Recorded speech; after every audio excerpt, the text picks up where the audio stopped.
All right, guys, what's going on? What's up? What's up, Theory and Theology? I'm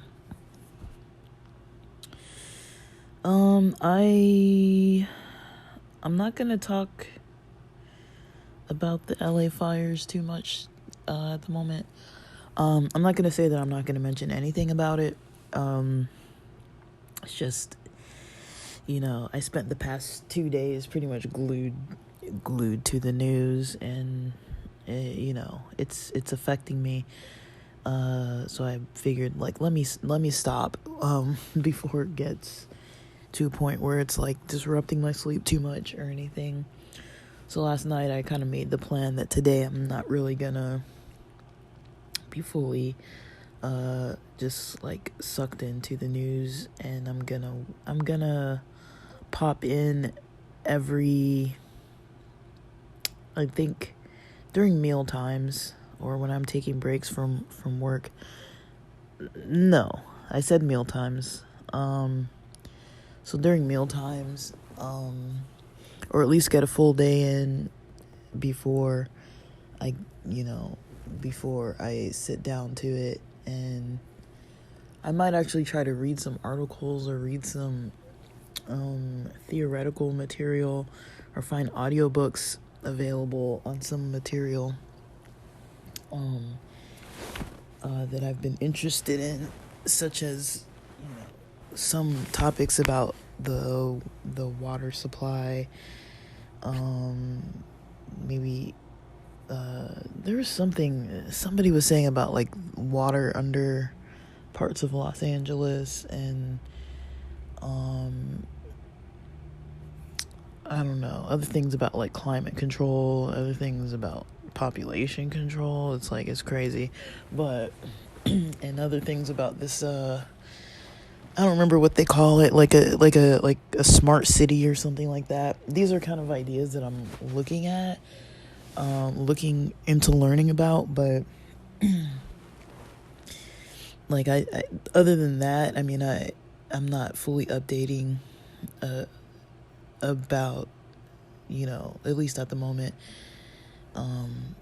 because I need my mind to do something else. Like, I realized it last night when I was like trying to close my eyes, and I was like, all I see is like, visuals of like houses burning and stuff, and I'm just like, oh my gosh. Like, so I just was like, I need to do what I need to do for myself and get off of this content. And I came across, I might post the notes in this description of this episode, but I've really been interested with major stories and topics around, like, I just, conspiracies, of course, but I guess lately, when it comes to conspiracies, what I've been interested in is censorship. I started getting interested in this topic during the Olympics. So that was like August and before August of 2024. During the Olympics this year. Because I feel like when I was a kid, I used to watch the Olympics on television, and then somewhere down the line, I started watching on YouTube, and I'm not, I like sports, but I don't always watch them. Like, I'm kind of off and on with sports, sporting type stuff. Like, I'd say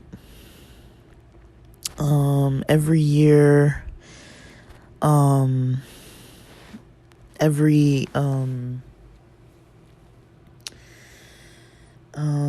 like I watch X Games, like the summer X Games, usually the winter X Games. A lot of times they're in LA County, Orange County, I guess, for the surfing. Sometimes they do it at Huntington Beach and stuff. So a lot of times, we have these sport events going on. LA's got a lot of sports, And the X Games, I'm not 100% sure of the history of it, if it originated in the US. I mean, if it originated in LA. But from the time I started actually going to the games in the summers, maybe like a couple years before Ryan Sheckler was popular. I think I went like maybe the 2 years before that, and I think it was free. I think when I first went, it was free. And then I think the next year it was like a $5 donation or something. And I think that was the year that Motley was performing. I mean, it's not a concert, but, you know, they have musicians and stuff. And Motley was performing. I think it was at the LA Convention Center. I really don't remember. Like, this is so long ago. And, you know, I went. We had fun.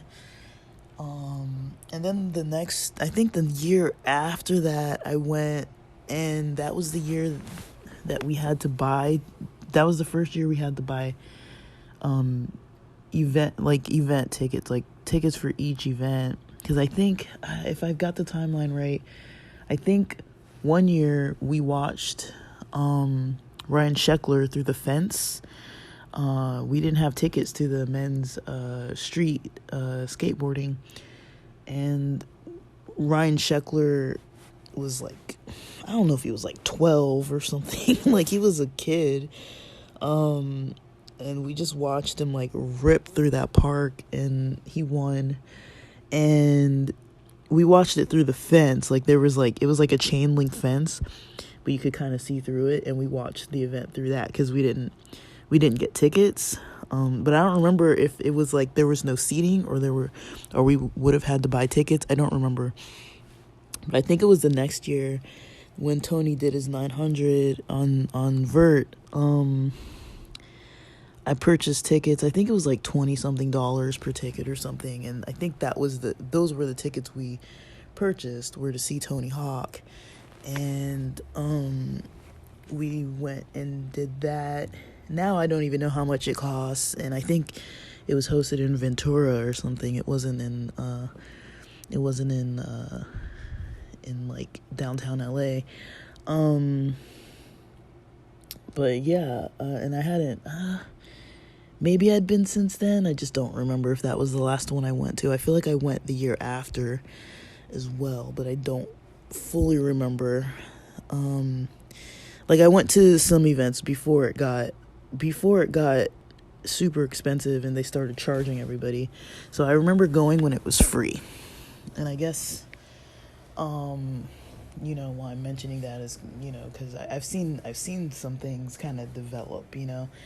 And, you know, other than that, you know, I would watch the Winter X Games, and then I would watch the Winter Olympics, you know, because a lot of the people I liked from the Winter X Games, you know, would be in the Winter Olympics, you know, like Chloe Kim, and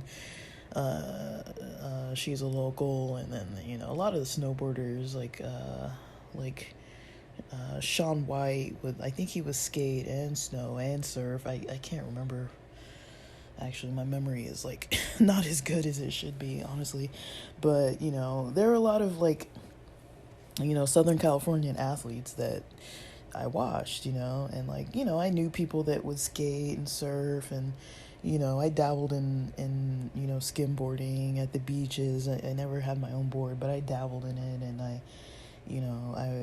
mostly snowboarding's been my thing. You guys probably hear me talking about it. I'm like a little bit obsessive about it, but I try not to be annoying. But right now with snowboarding, it's like, it's hard, you know, because the tickets are so expensive. It's like the lift tickets are expensive, and you got to pay for parking and the gas, and it's like, you know, when I used to go up, it would barely cost me anything, or you could get like discounted tickets, and the season passes would be discounted. And now it's like, dude, I feel like I spend like, it costs like double what it used to. And then, you know, the hotels, the one that's closest to Mountain High, you know, that I usually go to Mountain High because it's just easier for me driving, because it's not like a lot of mountain road.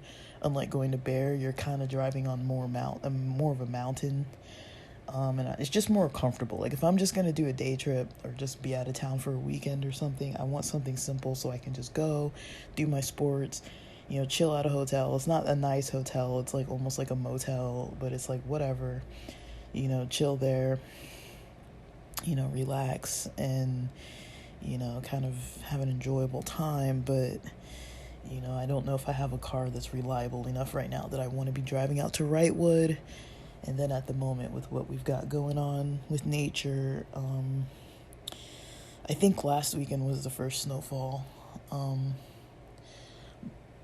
at Bear that I remember for this season so far.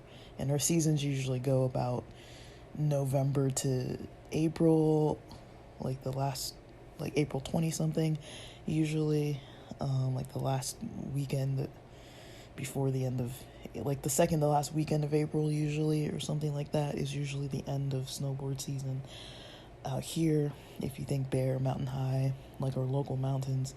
But there are some resorts that have almost never had snow, that are lower, that we've passed, that like I've never really gone to. I think there is a lower resort near like Foothills or something. But yeah, I was thinking about this, I was kind of thinking about it all and kind of realizing that,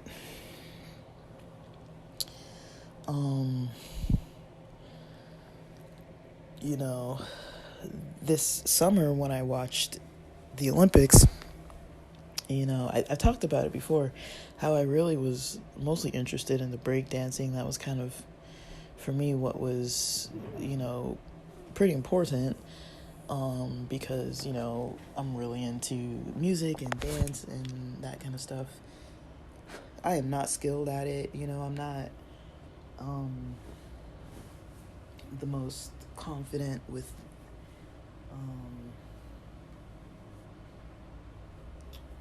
with dancing. It kind of just depends who I'm with and what my mood's like and, how I feel. But like I want to go to a rave this weekend, but I can't tell if I'm making an excuse because it's in a warehouse and it looks kind of sketch, and I'm kind of like I scoped out the look of the area, and I'm like, this doesn't look like somewhere I want to be in the middle of the night in LA. But I don't know. I might drive by and see if it looks okay. I don't know. There's a part of my mind that's like, what if they like shut the garage door and like capture us? Like it doesn't look like very secure and safe.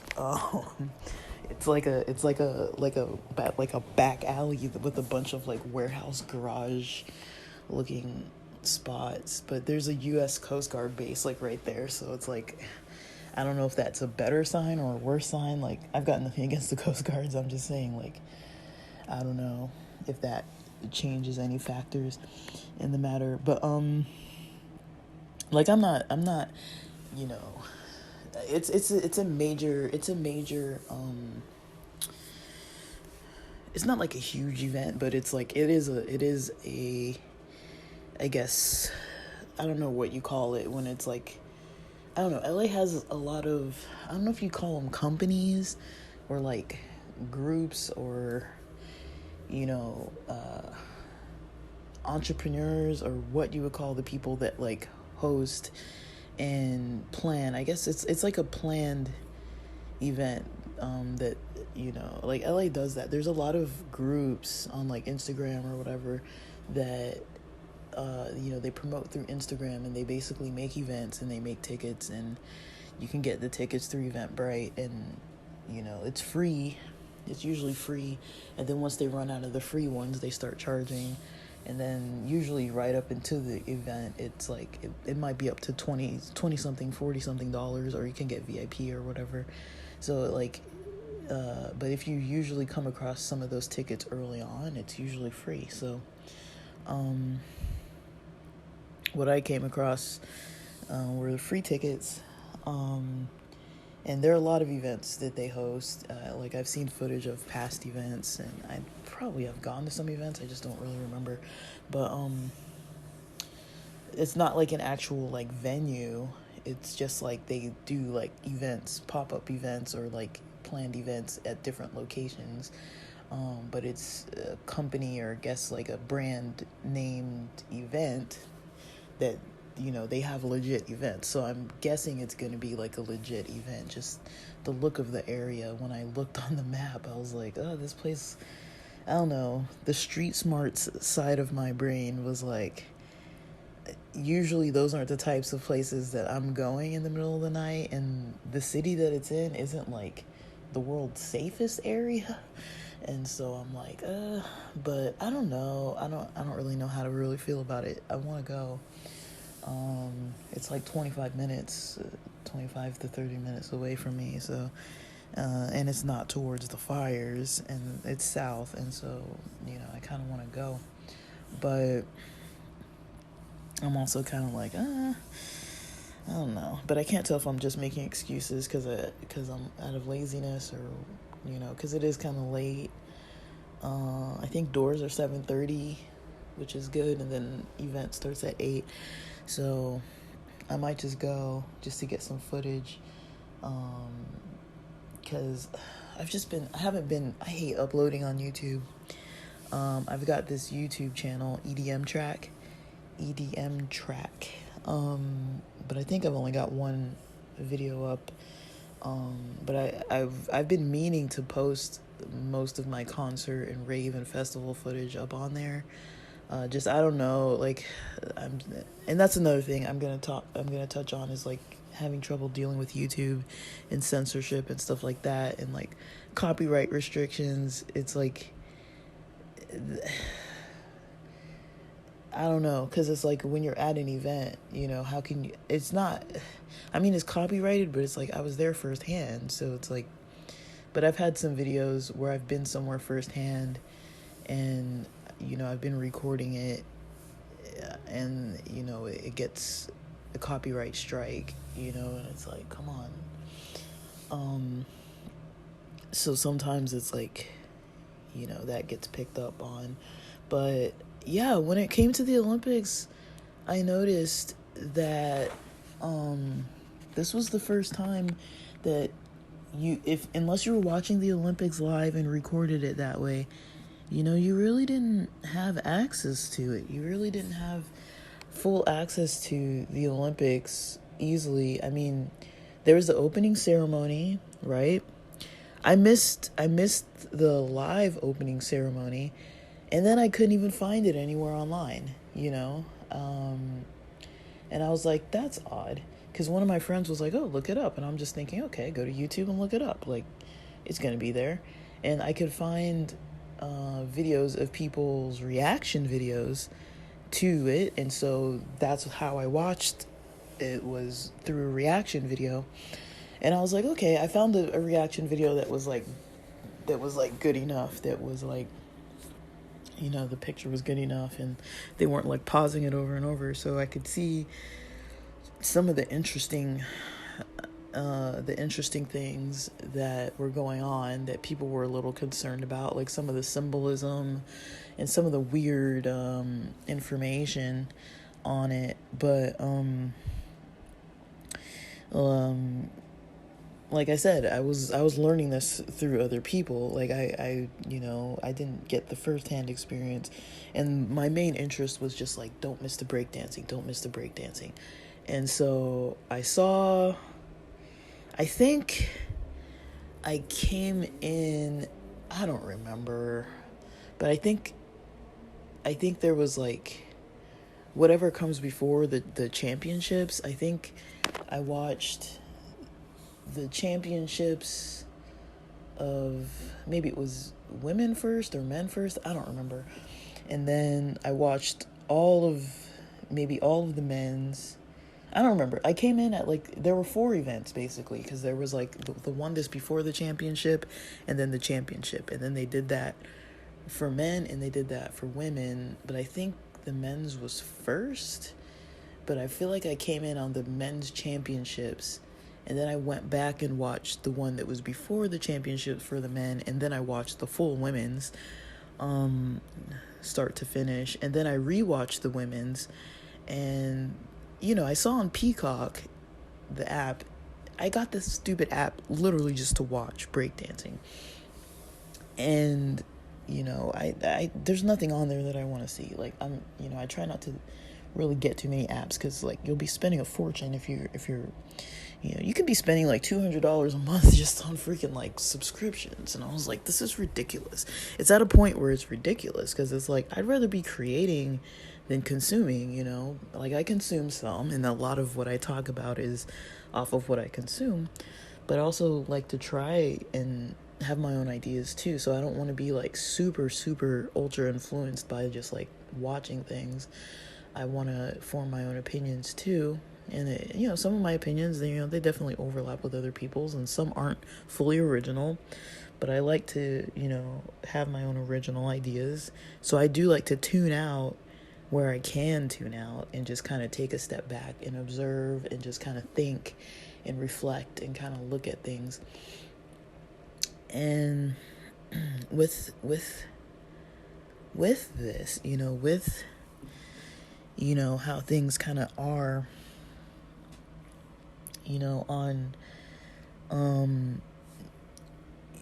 on finding content.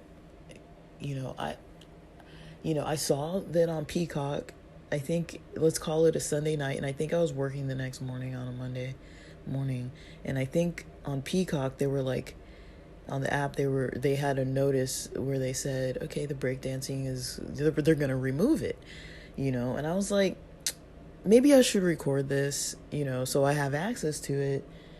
And I was like, well, how hard is it going to be to find? Like, I grew up back with like LimeWire and BitTorrent and all that kind of stuff. It's like, it's never been hard for me to like find like a pirated version of something.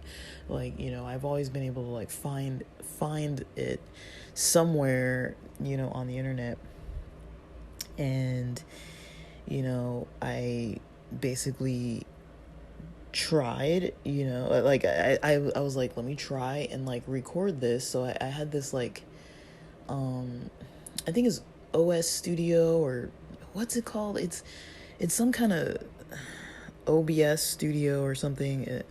I don't know what it is. It's a pretty popular, I think it's freeware that I got off the internet, and you can use it for like live streaming and like screen recording and all that kind of stuff. And I never really fully learned how to use it. I tried to get on Kick, and I tried to get on Kick, and I just never really figured it out. And I had it through something else. I just don't remember, but I have that software, and I was like, okay, you should be able to record your screen. And then I couldn't really figure it out. And I've had that software for a while, and I really need to learn how to use it, and I need to learn how to use Kick. But I fumble, like I do get to a point where I fumble around for a while enough that I'm like, okay, like this is really taking me way longer to learn than what I had thought. And so I just hadn't fully finished learning how to use it. And I was like, well, I gotta work the next morning. So I fumbled around for a while trying to figure out, okay, like, can you download episodes off Peacock or whatever? But that one specifically, you couldn't download it. And I think even if you did download it, maybe you wouldn't have had access to it if you weren't paying for Peacock. Because I know YouTube's like that. Like, on YouTube, you can pay the $18.99, for your premium subscription, and you can download, content that you like, but you can't access that downloaded content, or at least you can't download new content downloads, if you're not paying for the subscription. I haven't checked it if I have access to the ones I've already downloaded, but you can't really, basically you're limited. Unless you're paying, they're limiting you. And so I realized this with, and this is like a Sunday night. I got to work early the next day, and I'm like, man, I'm just not feeling good. And I really want, like, not feeling good, but like, I was just like, I got to go to bed, like, so I can wake up on time. I got to go to bed. And so I just say, I'll see. I'll figure it out later. I'll figure it out. How hard is it gonna be? I'll go on NBC or I'll go somewhere else and I'll download it from another place. I'll download it from the Olympics website or from NBC. It'll be somewhere else. I didn't even double check. I just thought, this is the internet. You can find anything. The Olympics is like one of the biggest sporting events, of any year. I mean, you've got World Cup, you've got Super Bowl, stuff like that. They're not just like your average, like, sports game. And even those are usually big too, but it's not just your average sports game. And I didn't think much of it. I was like, okay, I tried and I was like, well, I couldn't figure it out tonight, so maybe I'll have luck and I'll find it. I didn't think I was never going to be able to freaking find it. If anybody even knows, let me know. Like, I looked on Amazon thinking people are selling, footage of the Olympics, like the full footage. And I was like, well, maybe I can just buy all of the Olympics footage. Nope, didn't find that. The only thing that I found was there's like some VPN options where you could say you're from like another country and then you have access to certain, like, I guess, apps or websites where you can download it that way. So there is one method that I still have to try, and if I get it, I'll be happy if I get it. But I was like, is that too much? I can't find the breakdancing. And even when you do search for it on YouTube or whatever, it's not the right one. And I know it's not the right one because I watched it. It's always like the early preliminary stuff, or different like Red Bull events or like different events and stuff. It's not the exact Olympics that I watched. I cannot find the full men's and women's Olympics. They have some footage, they have clips, they have highlights, but they took it off. And they took it off before the Olympics was even over. And I heard, I was searching on, I don't know if it was Reddit or whatever, but I looked online and I saw that they did that also for, I think it was some of the basketball, some of the women's, I don't know if it's wrestling or something, some kind of martial art type of, fighting type of thing, wrestling, boxing. I don't remember what it was, honestly. And then somebody said, oh, it's because of copyrights, because, they use music, because it's breakdancing. Like, they're not going to be breakdancing in silence, like they've got music. And they had DJs kind of spinning and they would like choose the songs and stuff. And, I don't think they were like mixed or anything. I didn't really notice that the DJs weren't like, I don't know. Anyways, that's what people were saying. It's like, oh, it's because of copyright restrictions. But I'm like, really? But how come you could have it up? Because they had it up for a couple days. They were able to have it up for a couple days. But then I'm like, okay, well, there's other breakdancing events, the preliminary stuff that's online that still has music that's copyright. Like, these people aren't like creating the songs on the spot. They're not mixing them to a point where it's like so remixed that like it's not even like the original songs. And I'm pretty sure they didn't go through like a whole set list pre-planned to like make sure that they got copyrights for every single song in their set. Like, that sounds like excessive. Maybe they did that, but for the preliminary stuff, you can find it and there's music and everything. So I'm just thinking, like, that can't be right. It can't be a copyright restriction issue because there's other footage from like the earlier rounds that were like earlier in the summer. You can find those, but you can't find the last ones. And Peacock still has a lot of the Olympic footage on there. But for some reason, the breakdancing, they took it off before the Olympics even ended. Like, they had it on for maybe like that week, and then they just removed it all. And I'm like, that's weird. And I know that like Ray Gun and all that, like, she kind of did her weirdness. But even if you watch her other footage, her older footage, her style isn't usually that odd. Like, that's the first footage that I saw her having these weird movements and wiggling around on the ground and stuff. but also it's like, this is art, this is dance, you know. Maybe it's not like fully interpretive dance or whatever she was doing, but also it's like, yeah, if you're trying to break dance or make a name for yourself, if you've already lost. But I mean, if I could break dance the way that she did in her other video footage, she's not bad. She wasn't the best of the best, but I would say if there was, anyone at her level, you would say they were pretty good. Like, she could battle. Like, I'm pretty sure she's won battles. She's not the worst of the worst. I think mostly, she's I don't know what the word is. She's got a slower style. And also I feel like there was nothing.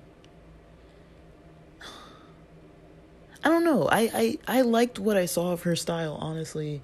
It was just different. It was kind of slower moving. So it wasn't like flashy, and there was nothing really like too like unique. Interesting that she's from Australia. But yeah, I don't know what was up with that and why she did that, or what that was all about. Like, there's got to be something behind it.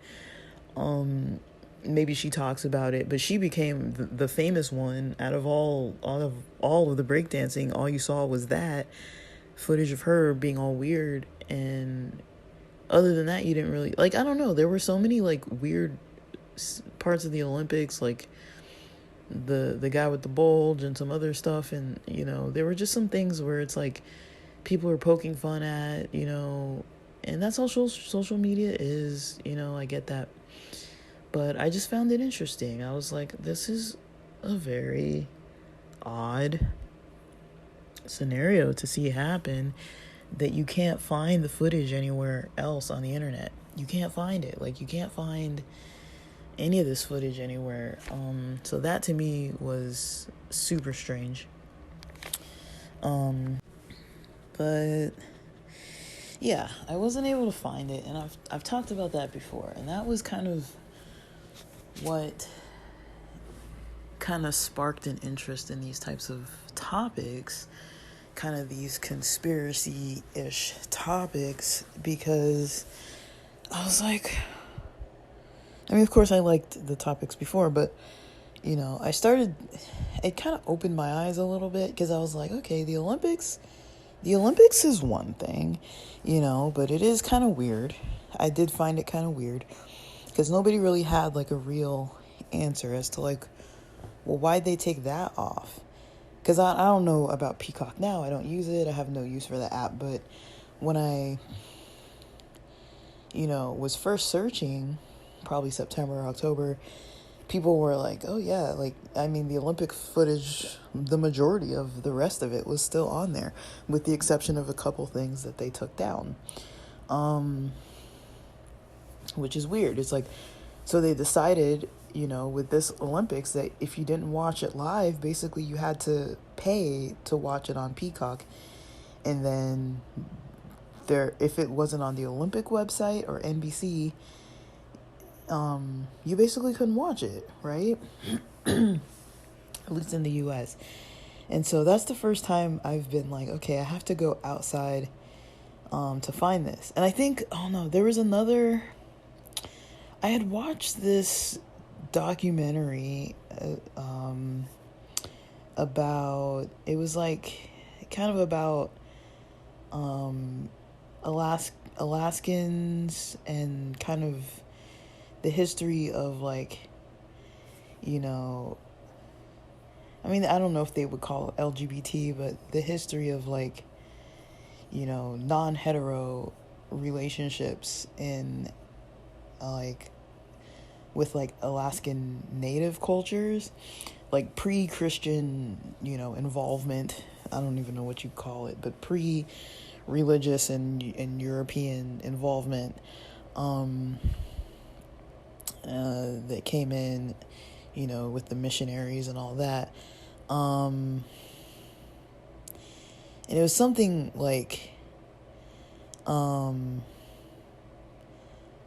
one soft thing, or it was like two soft things or two hard things or something like that. That's kind of like the kind of general translation. Don't quote me on this. Like, I don't know much about that history at all, but I found this like pamphlet that I have saved as a PDF on my phone. Actually, it was like a small book that I wanted to talk about eventually. And then there was this other it was like a documentary that I was trying to find that was talking, back and forth about like modern day and homophobia, modern day, and kind of where it came from, and like how it wasn't really that way.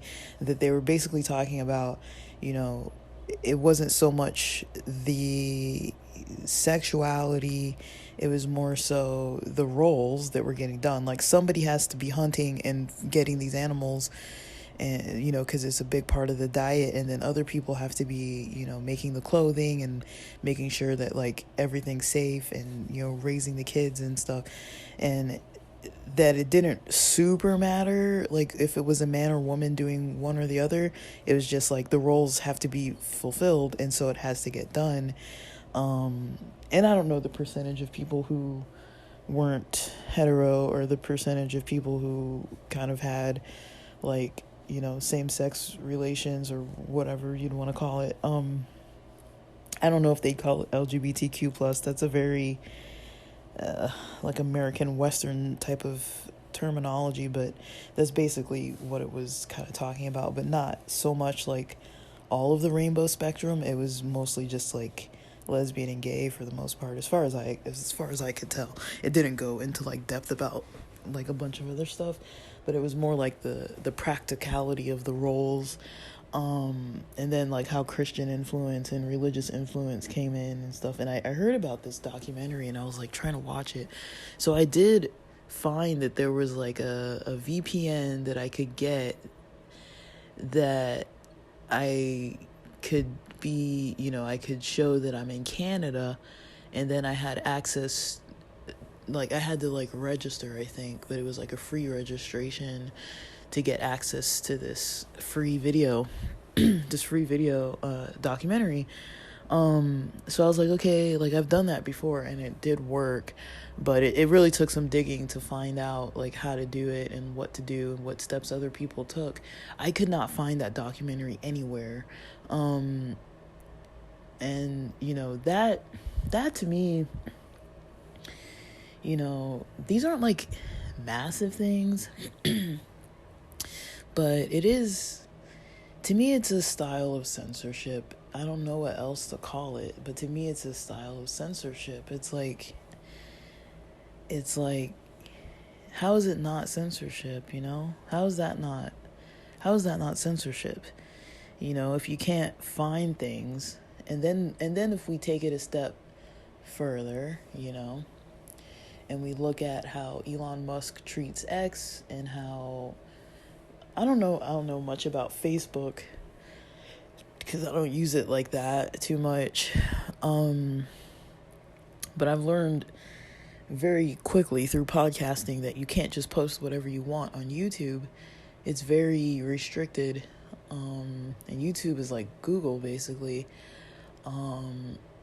But there are things I can post on Spotify that I can't post on YouTube, and, there are other apps like Rumble, but maybe I've talked about how Rumble is it's not like the most accurate search engine.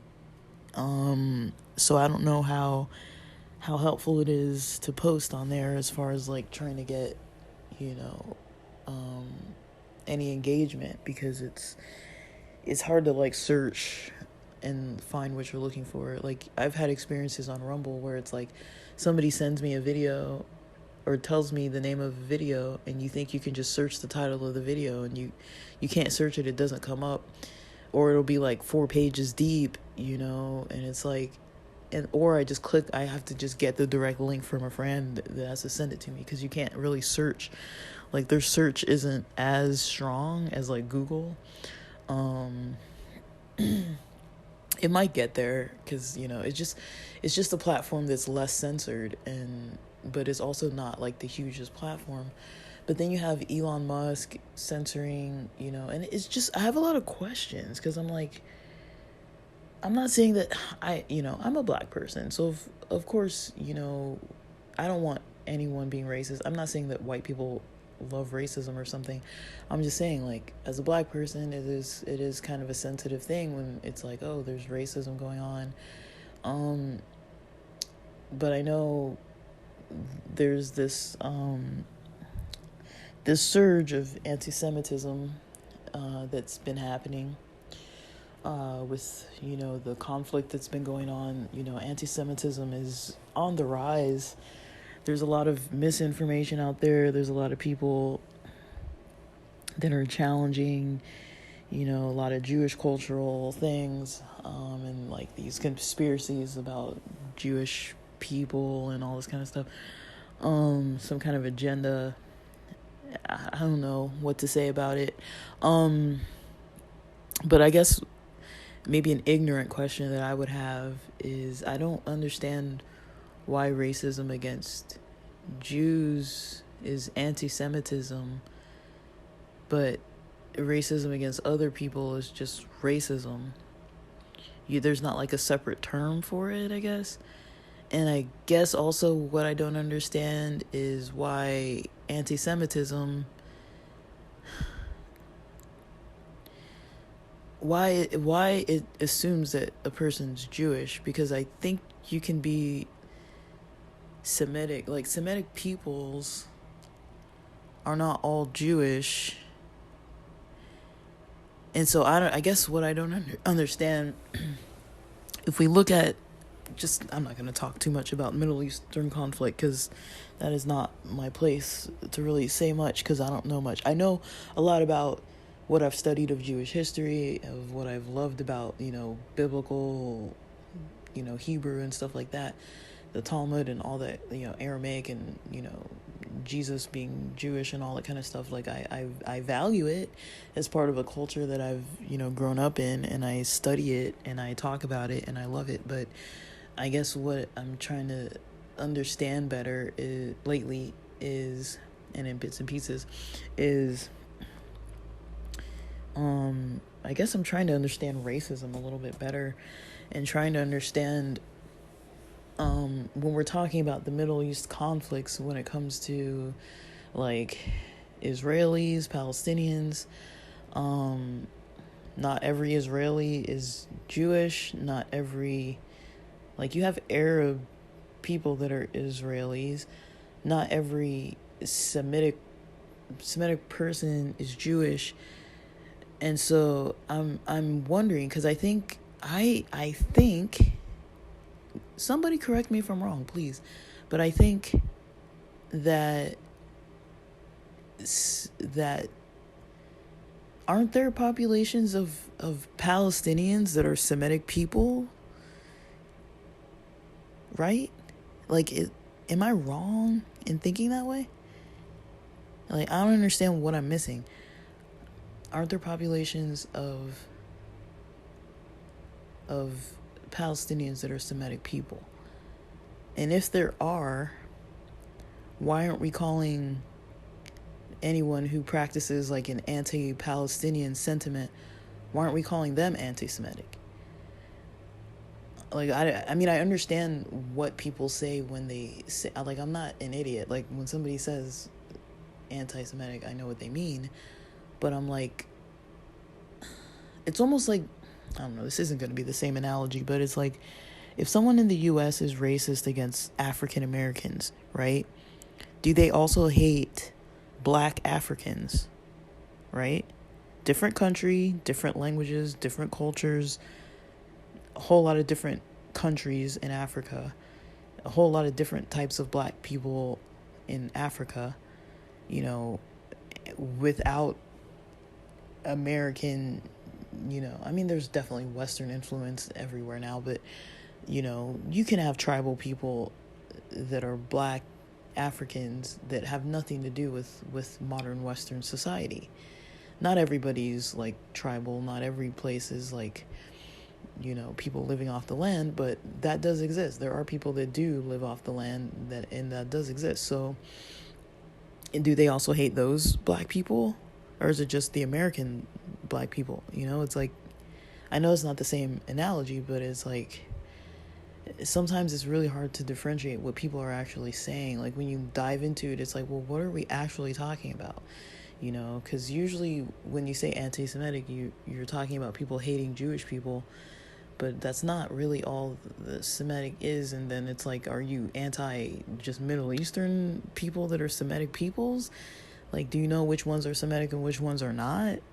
Because I feel like that term, it kind of means something else, but the way we use it, the way we talk about it, is usually about Judaism.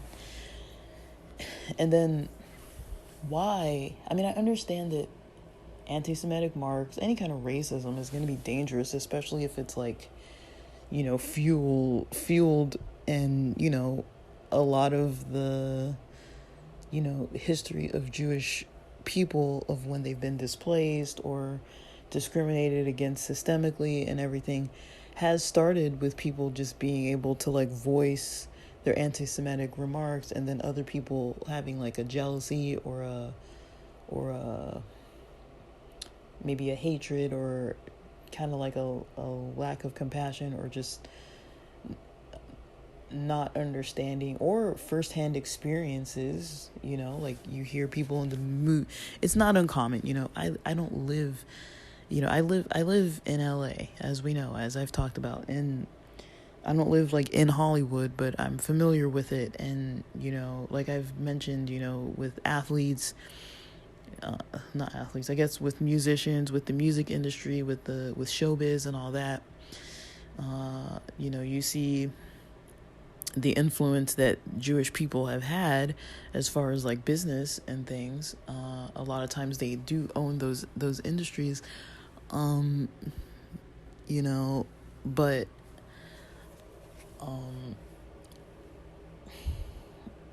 is it like some kind of conspiracy thing, or is it they just happen to be doing that, you know? Or when they say, like, is it Forbes magazine, you know, like there's a very high percentage of the wealthiest people that are Jewish, or the entrepreneurial people, like these major businesses that are Jewish people, run by Jewish people, or created by Jewish people. What's that all about? You know, is there some like conspiracy? I don't know. I mean, I really don't know, and I can't really say. You know, it's so like one-sided to like see it, because nobody wants nobody wants to be like manipulated by somebody, and I understand that, but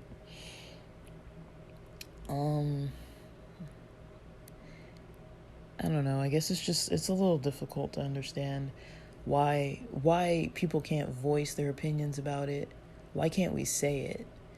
Why is it not okay to say that about Jewish people, but people can say a bunch of stuff about black people or Asian people or any other kind of group of people, but some reason when it comes to Jewish people, you know, Elon Musk is trying to like silence people from being able to like say something. Like, you don't see that with all types of racism, and that's what I guess what I'm a little curious about, as to like why, you know, and I think it is a different kind of racism too sometimes, because it's like, you know, if someone's picking on Asians, they're kind of picking on one type of thing. If someone's picking, like, I remember when I was in university, people would be like, why are there so many Asian students in the UC system, you know, like, and it was true. There would be like a lot of Asian students at different UCs, and I went to UC Irvine, and there were a lot of Asian students at UC Irvine. I mean, I went to school with a lot of Asian people, and some of them, you know, weren't very good at speaking English, but when it came to math, they were very skilled at math. They were very skilled at studying.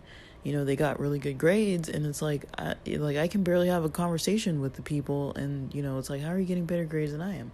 But there's also, like, a work ethic, a study habit, like, a culture that's there that, like, I wouldn't say I didn't have that culture baked in with having, like, African family, but, you know, I could see that the American students kind of had a different lifestyle, a different way of being raised, being taught, you know.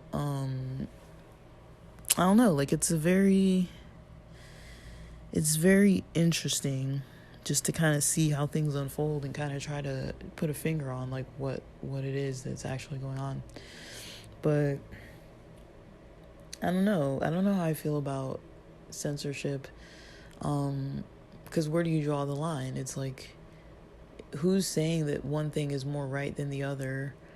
There are these people who are heads of these platforms like X and Facebook and YouTube and all that are saying you can't post this because we don't think it's okay, or we're not going to promote this, or we're not going to let this information get pushed forward because we don't like it.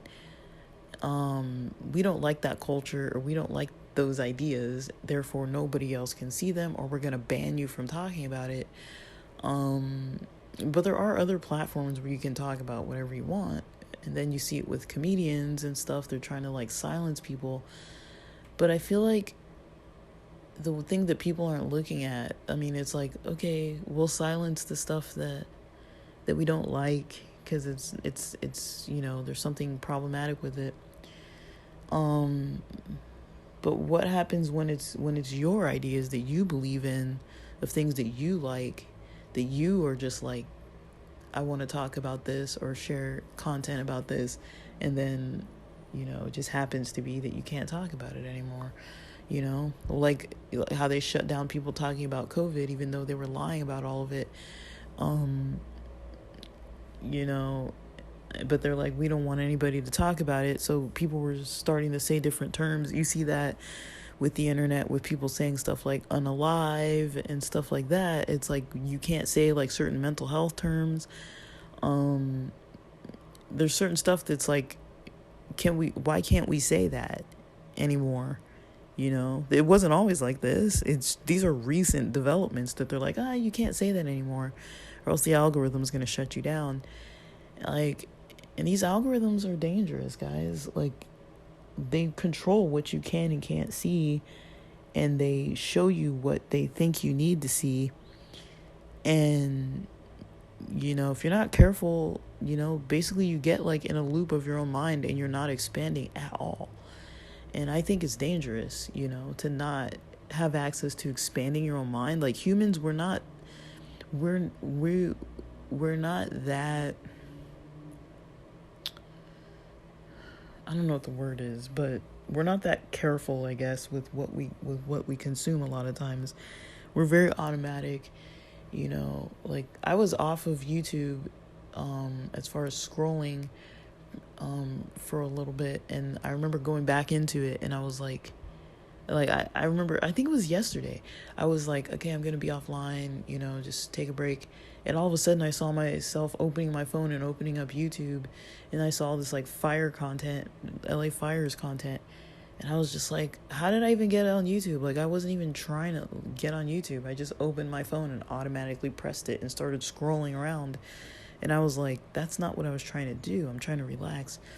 And so I kind of had to catch myself, and I just don't know. I don't understand.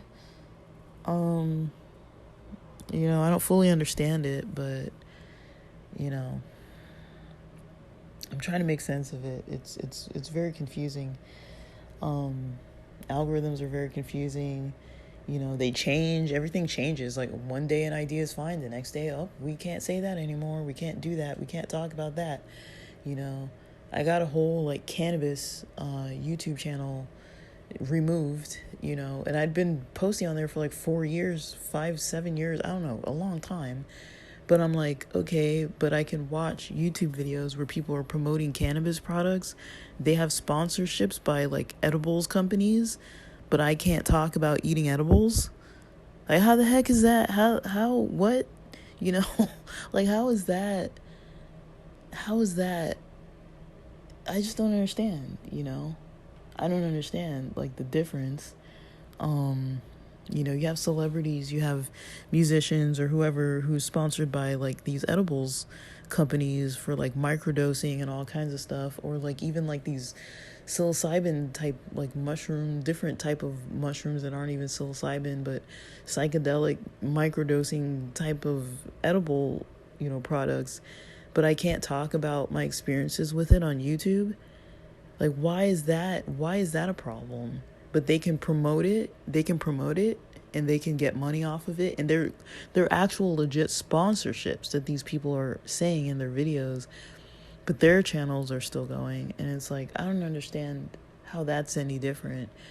I guess maybe because there's no money behind mine. They're not making money off of me. So, a lot of times you got to just follow the money and follow the money. You'll see the influence behind it. That's kind of what I'm seeing, is, there's always some money behind some kind of idea of why something's getting banned. There's money in it. And so I don't know. It's kind of crazy to think, but I don't know. I gotta go eat breakfast and get on with my morning, but that's kind of what I had to record for right now. That's it for now. Thanks for listening.